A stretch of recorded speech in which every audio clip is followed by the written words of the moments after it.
Todo mundo cresceu achando que Hora de Aventura sempre foi um mundo mágico. Espadas encantadas, princesas elementais, criaturas que falam, feitiços lançados como se fossem piadas. Mas pensa comigo e com calma agora. E se a magia não for a base daquele mundo? E se ela for na verdade uma consequência? Porque conforme a série avança e o passado de Yu começa a ser revelado, algo estranho aparece nas entrelinhas. A magia não é estável, ela não é natural, ela surge, some, muda de intensidade. Em alguns períodos domina tudo, já em outros quase desaparece. E o mais importante, ela sempre deixa alguém quebrado no processo. Isso aqui não é coincidência narrativa, é padrão. A verdade é que Hora de Aventura nunca tratou a magia como algo puro. Pelo contrário, desde cedo o desenho deixa pistas de que há algo de errado com ela, como se fosse uma força que não deveria estar ali, pelo menos não daquele jeito. E para entender isso de fato, a gente precisa desmontar uma ideia básica que todo mundo aceitou sem questionar. O que é exatamente a magia em Yu? Porque o próprio desenho até responde, e a resposta é bem menos fantástica do que parece. Em um dos momentos mais importantes da série, a princesa Jujuba solta uma frase que muda tudo. A magia não é algo sobrenatural, ela segue leis universais. Só parece mística porque quem usa não entende completamente como ela funciona. Ou seja, a magia não é um milagre, é um sistema. E sistemas podem ser aprendidos ou replicados. Isso explica também porque no início da série, nas primeiras temporadas, Finn e Jake usam magia com uma facilidade quase absurda. Eles lançam feitiços, vestem roupas de aprendizes, manipulam gelo, e nada disso é tratado como algo exclusivo ou proibido.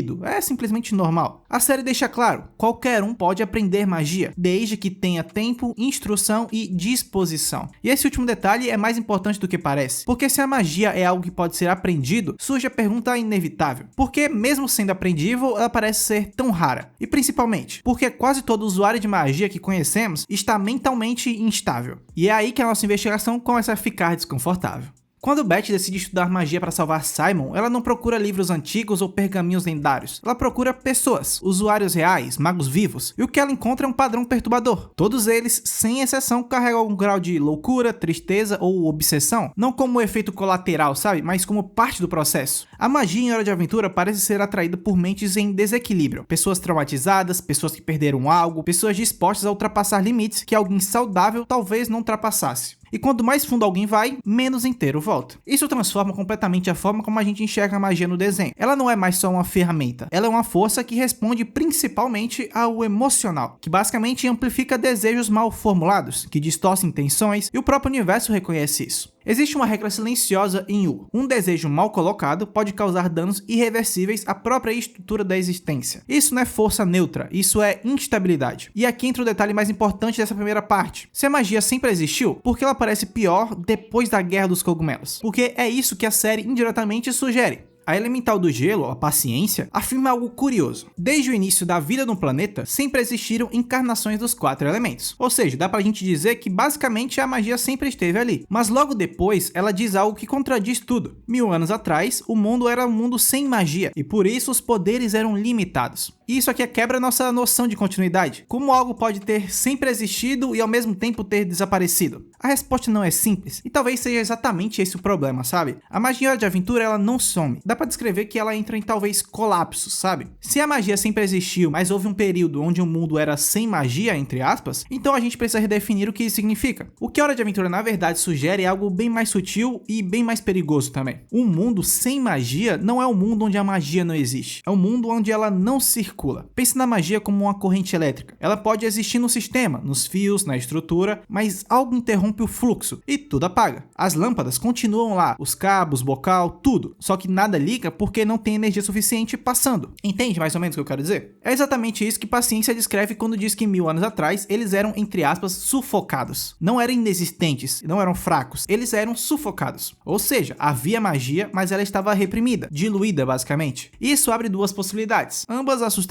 para ser sincero. A primeira é social. A magia pode ter sido reprimida deliberadamente. Em um mundo dominado por humanos pré-guerra cogumelo, a magia seria vista como algo perigoso, algo imprevisível, algo que foge do controle. Então não é difícil imaginar um cenário em que usuários de magia fossem perseguidos, tratados basicamente como farsas. Aliás, no Mundo Fazenda, vocês sabem, né, aquela versão alternativa, o próprio Finn afirma que magia é uma farsa, truques baratos usados por falsos profetas para controlar as massas. E essa fala não surge do nada, ela carrega memória cultural. O Mundo Fazenda, diferente do mundo de Yu que nós conhecemos, não teve a bomba cogumelo. A sociedade humana continuou e, curiosamente, a magia não floresceu. Pelo contrário, ela foi ridicularizada, esquecida e apagada. Isso sugere que a magia não sobreviveu bem em sociedades altamente estruturadas. Ela precisa de caos, de ruptura, de algo vazio para se infiltrar. Só que, como nós dissemos, tem a segunda possibilidade, e ela é ainda mais inquietante. Talvez o mundo, em certos períodos, simplesmente não estivesse carregado de magia suficiente, como se a própria realidade tivesse níveis variáveis de energia mágica conforme o tempo ia se passando. Em eras mágicas, conjurar feitiços é mais fácil. Em eras não mágicas, o custo é maior, o desgaste é maior, e isso explica por que itens antigos, como a coroa de gelo, continuam absurdamente poderosas mesmo em tempos de baixa magia, porque eles foram criados simplesmente em um período de alta carga, e consequentemente armazenaram isso. E explicaria também por que paciência conseguiu se congelar mesmo em um mundo sem magia. Porém, o custo disso, obviamente, foi gastar tudo que ela tinha. Em outras palavras, a magia tem limite, ela cansa e ela esgota. O próprio Finn comenta isso em vários momentos. Usuários de magia ficam exaustos, como se estivessem queimando algo interno para manter o efeito funcionando. E aqui vem um ponto de virada nessa nossa investigação. Se existe um mundo sem magia e de repente o mundo se tornou absurdamente mágico, o que causou essa transição? A resposta óbvia todo mundo já conhece, mas ela aqui ainda não é suficiente pra gente. E eu tô falando da bomba cogumelo. Ela destruiu a civilização humana, mudou geografia, criou monstros, deformou o planeta, isso é fato. Mas a questão real não é o que ela destruiu, é o que ela liberou. Porque depois da Guerra dos Cogumelos, a magia não apenas retorna, ela explode, se infiltra em tudo. Criaturas mágicas estranhas surgem, objetos ganham consciência, o mundo passa a ser operado por uma lógica completamente diferente da que tinha antes. A bomba não criou só ruínas, ela criou condições ideais para a magia florescer. Um mundo onde a ciência falhou, a ordem ruiu e onde sobreviver existia adaptação externa. Nesse cenário, os usuários de magia não são exceção, eles são vantagem. Mas mesmo com tudo isso, aqui existe outra camada. A bomba cogumelo não foi só destrutiva, ela foi mutagênica. A gosma verde gerada pela explosão criou horrores, como o Lich, por exemplo. Mas a mutação não precisa ser grotesca para ser profunda, né? A gente sabe, é lógica. Radiação indireta, exposição prolongada, alteração ambiental, tudo isso pode gerar a forma de vidas estáveis, só que estranhas. E em Hora de Aventura, a gente associa muito a mutação e magia o tempo todo. Evergreen transformou Gunther em algo diferente usando magia. A princesa Jujuba supõe que Jake é mágico, mas depois corrige, dizendo que talvez fosse uma mutação. E já que nós trouxemos ele pra conversa, Jake não aprende magia. Ele é magia, sabe? Ou algo tão próximo disso que a diferença deixa de importar, simplesmente. E aqui surge um pensamento perigoso. E se o mundo pós-bomba, pós a bomba dos cogumelos, não ficou mágico? E se ele ficou instável o suficiente para que a magia e a mutação se confundissem? Talvez a magia em Yu não seja uma força antiga, divina. Talvez ela seja um subproduto, um efeito colateral de um mundo quebrado demais para funcionar de um jeito antigo. E se isso for verdade, então a magia não é a solução do mundo, ela é um sintoma. Até aqui, a bomba cogumelo parece a resposta mais óbvia para tudo. Ela destruiu o mundo antigo, espalhou mutação e abriu espaço para a magia florescer. Tudo encaixa, mais ou menos encaixa, vai.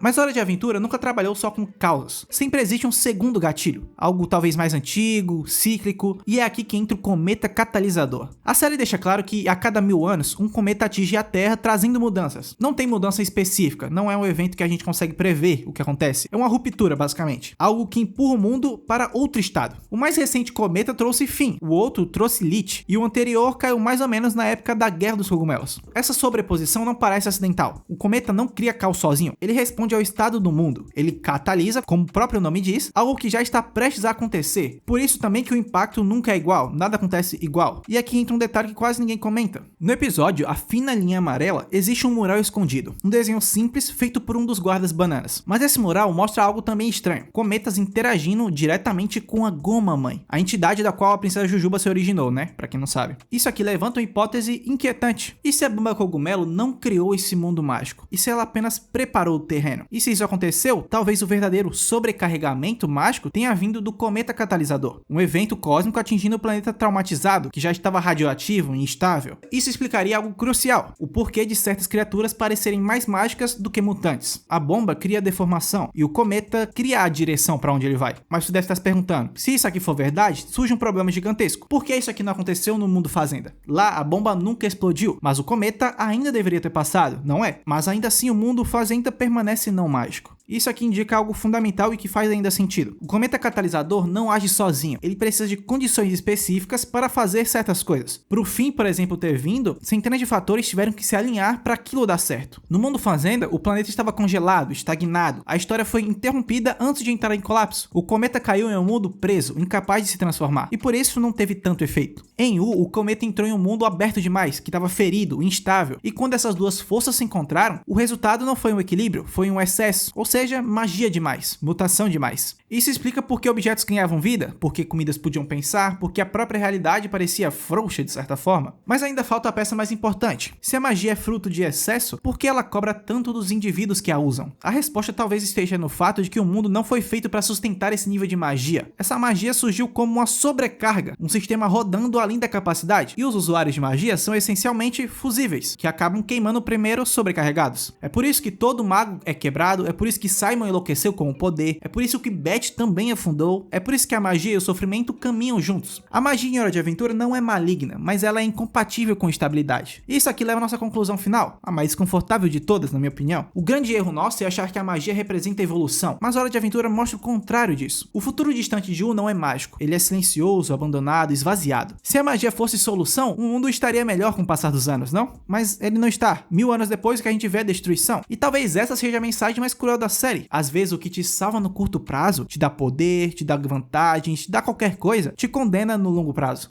E bem, por hoje é isso. Obrigado por você que ficou aqui, fiquem bem, bebam água e eu te vejo na próxima. Valeu!